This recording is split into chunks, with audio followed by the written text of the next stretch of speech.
Hello बच्चों, आपका true learners channel में बहुत बहुत स्वागत है। आज हम वाक्यों के बारे में सीखने वाले हैं। वाक्य क्या होते हैं? सबसे पहले मैं आपको इसकी परिभाषा बताती हूँ और उससे समझाती हूँ। मनुष्य अपने भावों या विचारों को वाक्यों में ही प्रकट करता है। तो आपको ऐसा प्रश्न तो ये सुनते पहले पड़ा ही होगा कि मनुष्य ही क्यों? तो बच्चों, सिर्फ और सिर्फ मनुष्य बात कर सकते हैं, या फिर कह लो अलग अलग प्राणी भी बात करते हैं, पर उनकी अलग अलग कह सकते हैं, आप लैंग्वेज कहते हो, उसमें बात करते हैं। तो इसमें उन्होंने मनुष्य को हाईलाइट किया है। You should also highlight it. फिर विचारों को वाक्यों में ही प्रकट कर सकता है, या फिर हम ऐसा कहेंगे आओ। हम आओ कह रहे हैं, मतलब आना है आपको, पर ऐसा हम कहेंगे कि कहाँ। आपको पूछना था कहाँ जा रहे हो, पर आपने पूछा कहाँ, तो उसे क्या समझेगा? कहाँ क्या, कहाँ कैसे, मतलब क्या पूछ रहे हो तुम? इसके लिए हमें एक पूर्ण वाक्य की पूरी ज़रूरत होती है। इसके बाद हम देखते हैं वाक्य सार्थक शब्दों के व्यवस्थित और क्रमबद्ध, मतलब ही सीक्वेंस समूह से बनते हैं, जो किसी विचार को पूर्ण रूप से प्रकट करते हैं। तो अभी यहाँ आपने दो वर्ड्स जाने जिसको आपको लगा होगा ये क्या है, लाइक तो फर्स्ट ऑफ ऑल मैं आपको बता दूँ तो इसमें व्यवस्थित और क्रमबद्ध, मैंने आपको पहले ही बता दिया क्रमबद्ध क्या होता है। तो व्यवस्थित मतलब like if you have a sentence, आपके पास एक सेंटेंस है, जैसे यही पहला सेंटेंस ले लो, आप इतना ले लेंगे कि मनुष्य अपने भावों या विचारों को वाक्यों में ही। तो अगर मैं ऐसा कहूँ, मैं ही को वाक्य या विचार भाव अपने मनुष्य, तो कुछ समझ रहे हैं? तो उसके लिए क्या लगता है? एक सेंटेंस लगता है, और उसे व्यवस्थित में लिखना चाहिए। मतलब सीक्वेंस भी हो, तो अगर गलत लिखा मैंने मनुष्य को शनुमा लिख दिया, तो वो मनुष्य है नहीं ना। उसको एक बराबर व्यवस्थित और क्रमबद्ध समूह में लिखना बहुत ज़रूरी होता है। अर्थ प्रकट करने वाले सार्थक शब्दों के व्यवस्थित समूह को वाक्य कहते हैं। जैसे ओजस नहीं, हम एक काम करते हैं, हमें खुद का सेंटेंस बनाते हैं, ठीक है? कह लो मेरा नाम आर्या है। तो इसमें अगर मैं कहूँ आर्या मेरा नाम है, तो ये गलत है ना? गलत है ये। आर्या मेरा नाम है ऐसा कोई कहता है? मेरा नाम आर्या है, मेरा नाम सोहम है, मेरा नाम श्री है, हम ऐसा कहते हैं। पर हम कभी ऐसा नहीं कहते श्री मेरा नाम है, या फिर है श्री मेरा नाम, राइट? तो किसी भी चीज़ को एक सीक्वेंस भी होता है, ठीक है? और फिर हमें बहुत सारे सीक्वेंस मिले, तो वाक्यों में अलग अलग होते हैं। जैसे प्रश्न भी होते हैं कुछ वाक्यों में। एक वाक्य में साधारण रूप में कर्ता और क्रिया का होना आवश्यक होता है। तो उसमें कर्ता मतलब जो काम कर रहा है, 2 मिनट,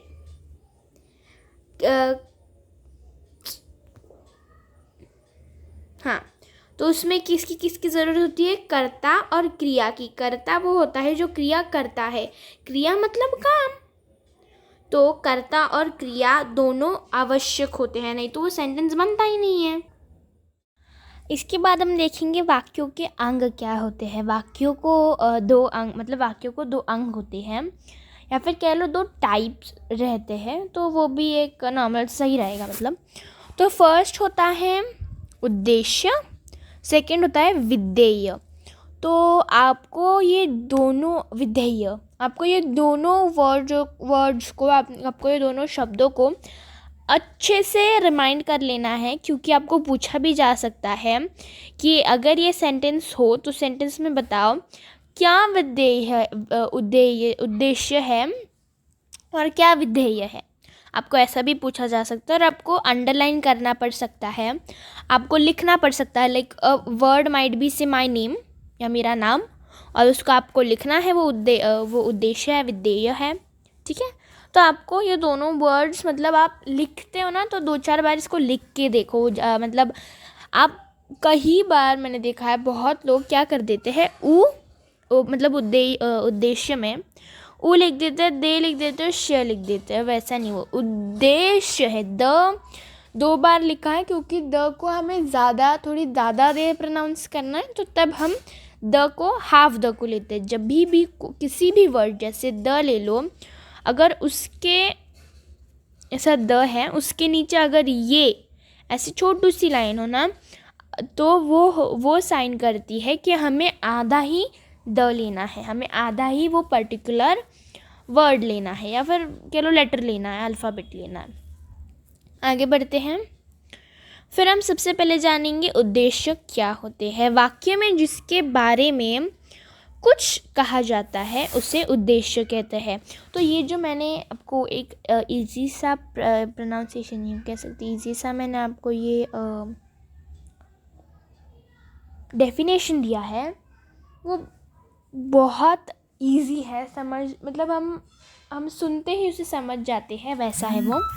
फिर राजा खाता है, राजा खाता है, इसमें हम किसके बारे में बात कर रहे हैं? राजा के बारे में बात कर रहे हैं, राइट। पक्षी डाल पर बैठा है, पक्षी के बारे में बात कर रहे हैं। इन वाक्य में राजा और पक्षी उद्देश्य है। Easy, right. तो मैं आपको बताती हूँ, एक चीज़ बताती हूँ। देखो, अभी समझ लो आपको एक सेंटेंस दिया गया है, ठीक है, लो, राम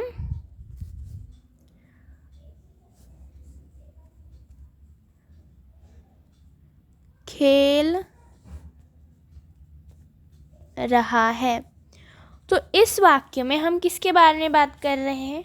हम ऑब्वियसली राम के बारे में बात कर रहे हैं। तो राम ये क्या हुआ? उद्देश्य हुआ। जिसके बारे में हम बात करते हैं उसे उद्देश्य कहते हैं। ठीक है, समझा? तो आप ऐसा भी कह सकते हो कि मैम हम उसके खेलने के बारे में तो बात कर रहे हैं, नहीं, हम राम के बारे में बात कर रहे हैं, राइट। तो आपको ये ध्यान में रखते हुए उद्देश्य को और विधेय को पढ़ना है। उद्देश्य का विस्तार, तो इसे विस्तार में पढ़ने के लिए जब उद्देश्य के साथ उसकी विशेषता बताने वाले शब्द जुड़ जाते हैं, अब वे शब्द उद्देश्य का विस्तार कहलाते हैं। जैसे लड़की उद्देश्य है, नाच रही है, एक सुंदर उद्देश्य का विस्तार लड़की है। तो अभी ये देखो, लड़कियां हैं, पर अभी आपको बहुत इजी था। यहाँ भी मैं आपको फिर से एक एग्जांपल से बताती हूँ। जैसे यहाँ उन्होंने उनका एग्जांपल देते हैं, जिसमें यहाँ दिया गया है, मैंने दिया है, लड़की नाच रही है। इसमें हम क्या बात कर रहे हैं? लड़की के बारे में बात कर रहे हैं। पर जो उद्देश्य का विस्तार हम जो भी पढ़ रहे हैं, उसके अनुसार जब हम ये वाक्य पढ़ते हैं, एक सुंदर लड़की हंस रही है, तो उसमें उस सुंदर लड़की को थोड़ा विस्तार में बताया गया है, उस लड़की का थोड़ा विस्तार बताया गया है, उसे कहते हैं उद्देश्य का विस्तार। फिर आते हैं विधेय। उद्देश्य के विषय में जो कुछ कहा जाता है उसे विधेय कहते हैं। ये भी इजी है। अभी हम कह लो, मैं आपको अभी यही सेंटेंस बताती हूँ और फिर हम अलग अलग सेंटेंस लेंगे, ठीक है। राजा खाता है, इसमें क्या है? उद्देश्य बताओ मुझे, जल्दी जल्दी, हम पढ़े अभी। यस, उद्देश्य है राजा, हम राजा के बारे में बात कर रहे हैं। पर विधेय में मतलब उस व्यक्ति के बारे में जो भी बात की जाती है, व्यक्ति के बारे में, या फिर उसे कुछ कहा जाता है, उसे विधेय कहते हैं। तो राजा क्या कर रहा है? खाता है। तो इसमें खाता है ये विधेय है। फिर पक्षी डाल पर बैठा है, डाल पर बैठा है, पक्षी के बारे में बात की जा रही है। तो वो कहाँ, उसके बारे में क्या बात की जा रही है? वो डाल पर बैठा है। इन वाक्यों में खाता है और डाल पर बैठा है ये विधेय है। विधेय का विस्तार कभी विधि अभी जैसे हमने विधेय उद्देश्य का विस्तार देखा, तो हम अभी विधेय का भी विस्तार देखेंगे। कभी विधेय अकेला आता है तो कभी क्रिया विशेषण कर्म आदि के साथ।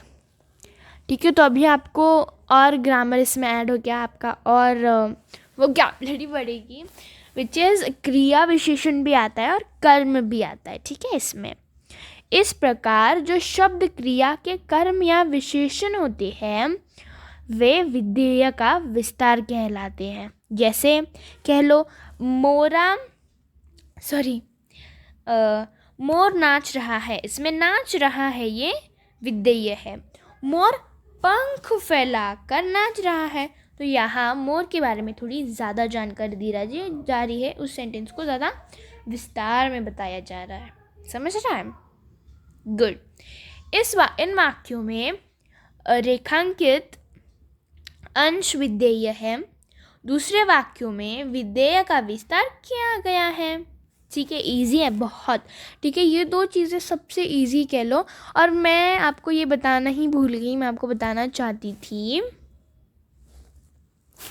उद्देश्य मतलब सब्जेक्ट और विधेय मतलब predicate. You know subject and predicate, subjects and predicates तो पढ़ा ही होगा आपने, मतलब कह लो 3rd 4th में है, तो मैं आपको वो भी बता देती हूँ सब्जेक्ट्स एंड प्रेडिकेट्स क्या होता है। सब्जेक्ट मतलब माय नेम इज़ आर्या, तो इसमें आर्या इसके बारे में बात कर रहे हैं हम, जो है सब्जेक्ट, और माय नेम इज़ ये हुआ प्रेडिकेट। सेम एज हिंदी में, जैसा हिंदी में होता है वैसा इंग्लिश में होता है। कह लो इंग्लिश में आप, अगर आपको हिंदी में ज़्यादा इजी पड़ रहा है तो आप इंग्लिश को हिंदी से पढ़ सकते हो, आपको अगर इंग्लिश ज़्यादा अच्छा आ रहा है तो आप इंग्लिश के थ्रू पढ़ सकते हो। मतलब इंग्लिश के एग्जाम्पल को हिंदी के जैसे पढ़ सकते हो। ठीक है, फिर आते हैं बहुविकल्प प्रश्न। जैसे हम अभी बहुविकल्प प्रश्न करेंगे। वाक्य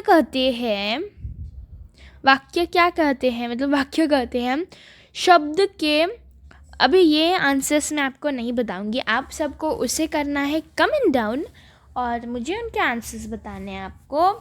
जो सही आंसर बताएगा वो बताएगा, मतलब मुझे समझेगा कि उन्होंने अच्छे से वीडियो देखा है, उन्हें समझा है, टू लर्नर्स के चैनल के थ्रू। ठीक है, फिर वाक्य क्या कहते हैं, शब्दों के सार्थक समूह को कहते हैं, या शब्दों के निरर्थक समूह को कहते हैं, या वर्गों के समूह को कहते हैं, क्या उपयुक्त तो सभी को कहते हैं। ठीक है, फिर नेक्स्ट क्वेश्चन है पिताजी। तो ये इसे हमने ये क्या बताया, सो हम कह सकते हैं उसको हमने अंडरलाइन किया है। पिताजी अखबार पढ़ रहे हैं, वाक्य में उद्देश्य क्या है बताओ, अखबार या पढ़ रहे हैं या पिताजी या इनमें से कोई भी नहीं। अभी आपको विधेय में कोई ये नहीं करना है। मैं आपको एक ईजी ट्रिक बता दूं, हम ऐसा कहते हैं क्या विधेय उद्देश्य नहीं, हम पहले कहते हैं उद्देश्य विधेय। तो उद्देश्य पहला आता है, मतलब वो क्या है,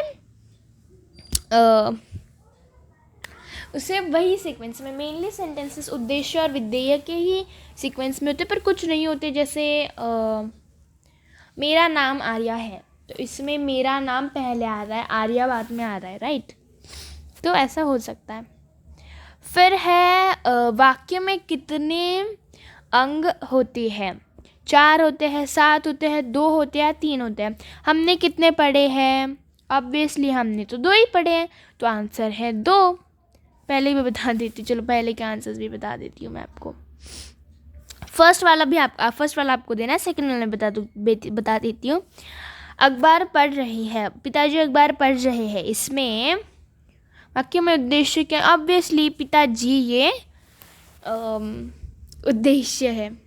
ठीक है, and thank you for watching this video and do subscribe the channel for such good content for studies.